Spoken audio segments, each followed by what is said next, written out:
Läbi Bosch Car Service'i töökodade tutvustuse saame täna natukene selgemaks rääkida selle, mida kujutavad endast diiselmootorite eelsüüteküünlad ja millised on nende võimalikud rikkete tunnused.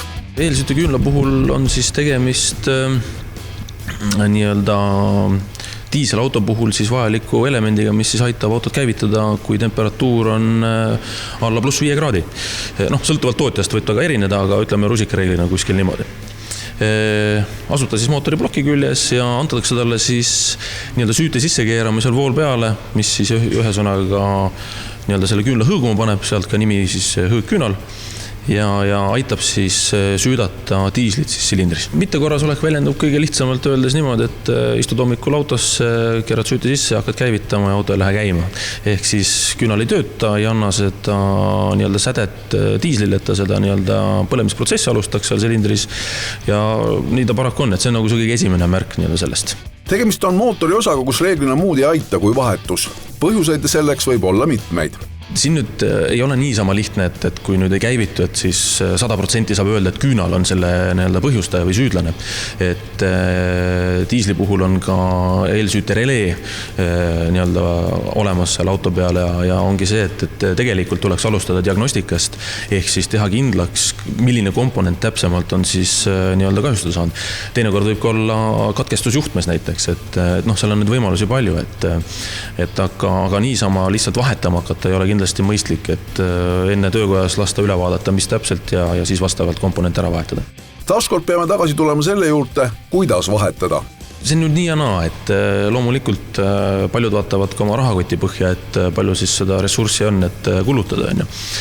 Aga reeglina tasuks ikkagi neid koos vahetada. Et osade autod, kui nüüd siin just oli jutt, et erinevad konfiguratsioonid, et siis teinekord tuleb nii palju autot laiali lammutada, et siis ei ole mõtet lihtsalt ühte vahetada, vaid tulekski kõik, kas siis 4, 6 või palju need seal parasjagu küljes on, et tasuks kindlasti ära vahetada, et ei ole mõtet nagu ühe kaupa seda teha.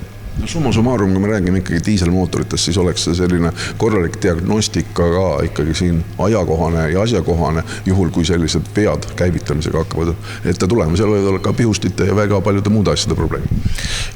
Et siin ongi keeruline, et kui nüüd ei käivitu, siis võib see olla pihustiga seotud, kütusega, kütusefilter, seal on neid komponente palju, et selle pärast ongi hästi oluline, et tuleks aegsasti ja korralikult autot hooldada, et ei tekiks sellised halbu üllatusi hommikul. Ja samamoodi nagu igal teisel komponendil on mingisugune eluiga, siis ka eelsüüteküünlal.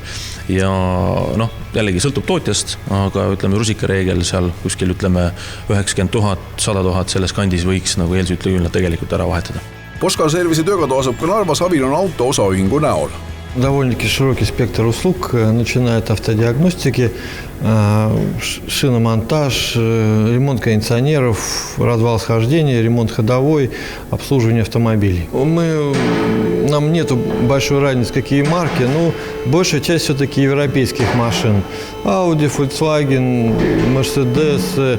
Много стало появляться и корейских машин. Сейчас, так как у нас переход на зимнюю резину, больше всего востребован был замена резины. Мы не говорим о том, что мы лучшие. Me просто стараемся качественно выполнять свою работу. Kui teil autoga selles piirkonnas probleeme ette tuleb, siis saab Narvast ka Bosch Car Service'i kriteeriumitele vastavat teenindust.